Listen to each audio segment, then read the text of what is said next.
Labdien visiem! Es, protams, ļoti gribu vinēt Eirovīziju, bet tomēr es novēlu veiksmi visiem dalībniekiem, jo es saprotu, cik daudz jāstrādā, jāmocās, lai tās 3 minūtes būtu uz skatuves 27. Un es domāju, ka vinēs labākais.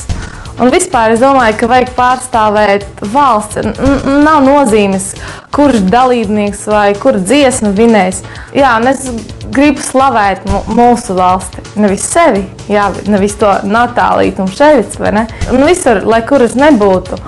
Kad mācījos Ņujorkā, kad biju sacensībām, es spēlēju Orange Bowl. Tas ir jaunatnes tā kā pasaules kausa lielajā tenisā.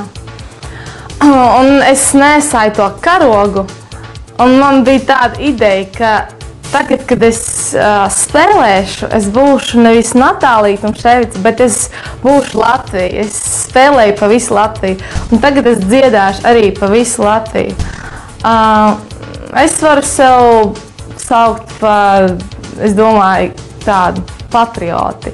Jo es vienmēr visur saku, ka esmu no Latvijas, un man pat fabrikā bija cilvēki man sauca Rīga, nevis Natālija, bet Rīga.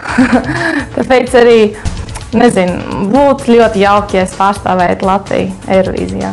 Un es ļoti gribu visus apsveikt ar Valentīna dienu un novēlēt visiem lielu mīlestību, laimi, veiksmi, visu to labāko. Mīļie cilvēki!